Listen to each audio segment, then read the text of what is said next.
July 2nd, 2026. Tonight, if you step outside just after sunset and look toward the western horizon, you will see something remarkable. Venus, the evening star, will be at its highest altitude of the year, climbing about 35 degrees above the horizon, shining with an apparent magnitude of -4.3, making it the third brightest object in the entire sky, outshone only by the sun and the moon. It is a sight that humans have been admiring for thousands of years, long before we understood what it actually was. The ancient Greeks called it phosphoros, the bringer of light. The Romans named it after their goddess of love.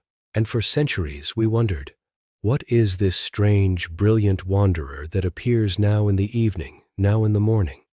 It was only when Galileo pointed his telescope at it in 1610 that we began to understand. He saw that Venus goes through phases, just like the moon, and that was the final clinching evidence that Copernicus was right, that the Earth was not the center of the universe, that we were just one planet among many, orbiting a star that was itself just one among billions. It was the beginning of the demotion of humanity from the center of creation, and it was one of the most important moments in the history of science. But there is something else happening today, July 2nd, 2026, something that connects that ancient wonder to the cutting edge of modern physics. Because today is also the 120th birthday of Hans Bethe, one of the greatest physicists of the 20th century. And Bethe, more than almost anyone else, understood that the same physics that governs the light from Venus also governs the light from the stars. He understood that the sun shines not because it is burning, not because it is a giant fire, but because it is a nuclear reactor, fusing hydrogen into helium in its core, releasing energy according to Einstein's most famous equation, E equals mc². Bethe worked out the detailed nuclear reactions that power the sun and all the other stars, the carbon-nitrogen-oxygen cycle, and the proton-proton chain. He won the 1967 Nobel Prize in Physics for that work. But Bethe was not just a theorist. He was also the head of the theoretical division at Los Alamos during the Manhattan Project, the man who calculated the critical mass of the atomic bomb.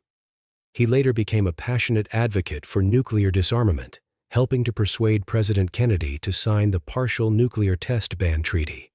He was a man of immense intellectual power and moral courage, and he was, according to his student Freeman Dyson, the supreme problem solver of the 20th century. Feynman knew Bethe well. They worked together at Los Alamos, and Feynman always spoke of Bethe with immense respect. He admired Bethe's clarity, his physical intuition, his ability to cut through mathematical complexity and get to the heart of a problem. Feynman once said that Bethe was the best physicist he ever knew at calculating things, at getting the right answer quickly and reliably. And Bethe, for his part, recognized Feynman's genius early on. He was one of the first to appreciate Feynman's path integral formulation and his diagrams, and he helped to bring Feynman's work to a wider audience. They were collaborators, colleagues, and friends. And on Bethe's 120th birthday, it is worth remembering the lessons that both of them taught us. The lesson that physics is not just about equations and experiments. It is about understanding the world, about making sense of the universe, about using our minds to pierce the veil of ignorance and see the underlying order. Now, let me take you to another discovery that happened on this very day, 52 years ago. On July 2nd, 1974, a young graduate student named Russell Hulse and his supervisor Joseph Taylor were using the Arecibo radio telescope in Puerto Rico when they detected something extraordinary. They found a binary pulsar, two neutron stars orbiting each other. This was not just any pulsar. It was a system of two incredibly dense, rapidly spinning dead stars locked in a gravitational embrace, emitting regular pulses of radio waves like cosmic lighthouses. And what Hulse and Taylor realized, with a flash of insight that would eventually earn them the 1993 Nobel Prize in Physics, was that this system could be used to test one of the most profound predictions of Einstein's theory of general relativity, the existence of gravitational waves. According to Einstein, the two neutron stars should be losing energy as they orbit each other, radiating it away as ripples in the fabric of spacetime. As they lose energy, their orbit should shrink, and they should spiral inward, getting closer and closer. Hulse and Taylor measured the orbit of the pulsar with exquisite precision over many years, and they found that it was shrinking at exactly the rate that Einstein's theory predicted. It was the first indirect evidence for gravitational waves, and it was a stunning confirmation of general relativity. It was also the beginning of a new era in astronomy, an era that would culminate decades later with the direct detection of gravitational waves by LIGO in 2015. Feynman was fascinated by gravity. He spent years trying to develop a quantum theory of gravity, a theory that would reconcile general relativity with quantum mechanics. He never succeeded, and the problem remains unsolved to this day. But he would have been thrilled by the discovery of the binary pulsar, by the elegant way it confirmed Einstein's vision. He would have appreciated the beauty of the experiment, the cleverness of using a natural system as a laboratory for testing fundamental physics, and he would have been deeply curious about what came next, because today, on July 2, 2026, we are not just celebrating the anniversary of that discovery. We are also witnessing the next chapter in the story of gravitational wave astronomy.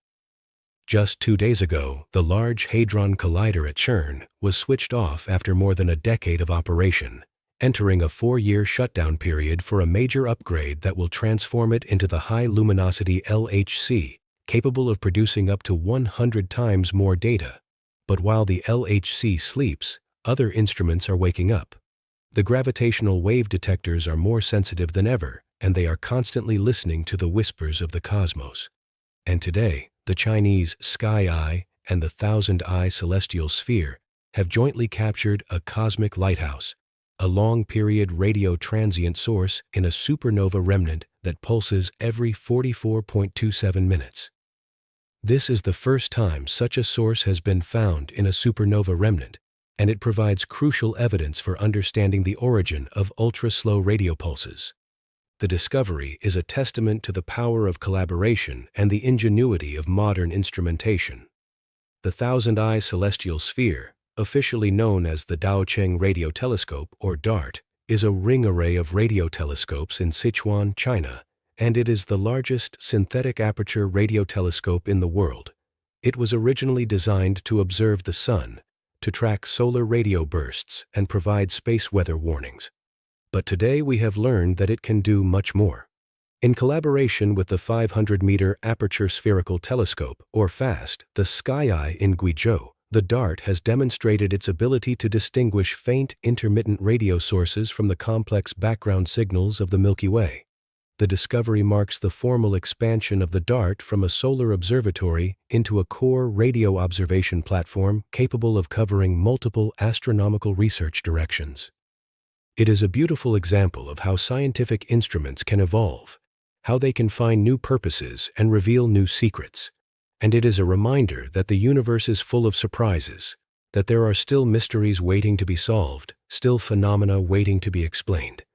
Think about what they have found. A neutron star, a remnant of a supernova explosion, spinning once every 44 minutes. That is incredibly slow. Most pulsars spin in milliseconds or seconds. A 44-minute period is almost unimaginably sluggish. But the team has a compelling explanation.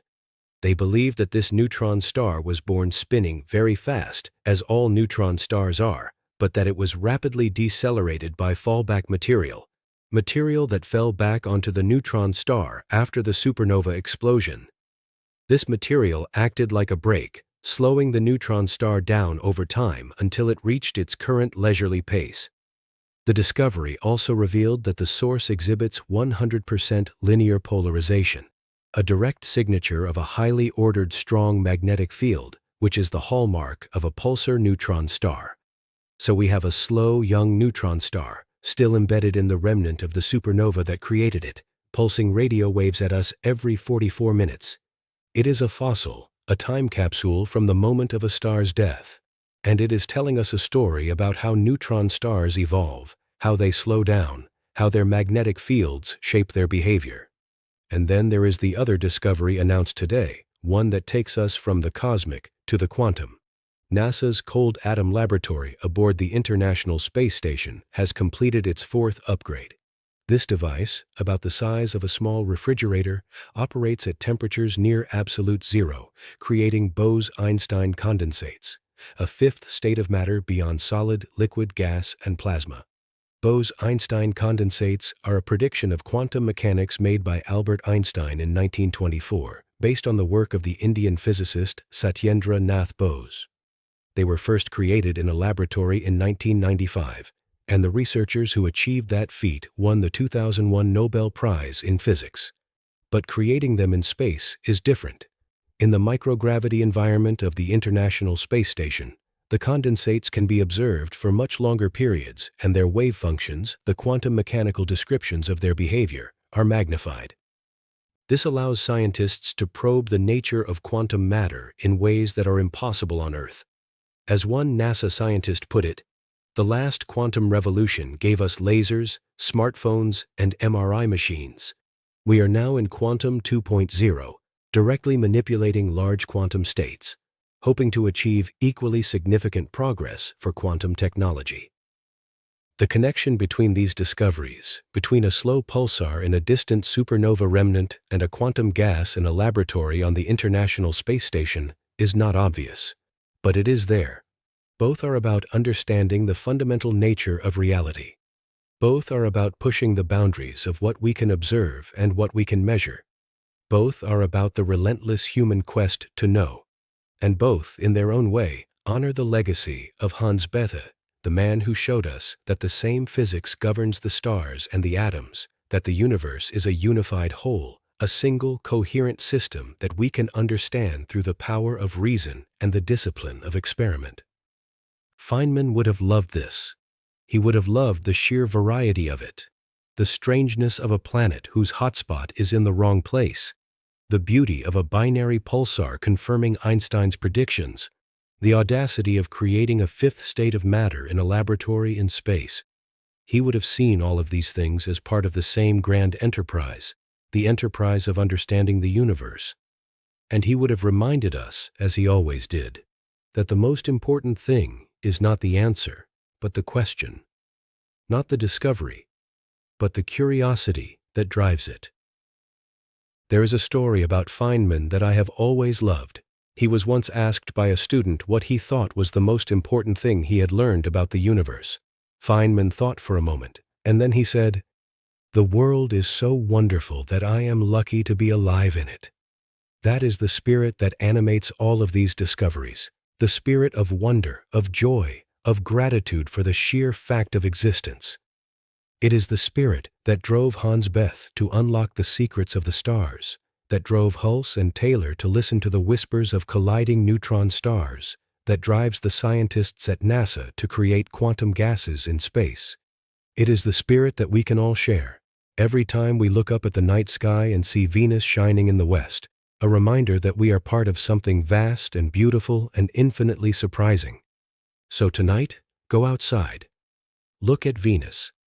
Think about the light that is reaching your eyes, light that left the sun, bounced off the surface of a planet shrouded in clouds of sulfuric acid, and traveled millions of miles to reach you.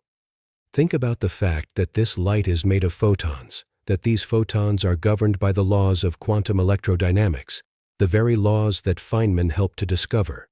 Think about the fact that the same physics that describes the light from Venus also describes the light from the stars, the light from the supernova remnants, the light from the pulsars.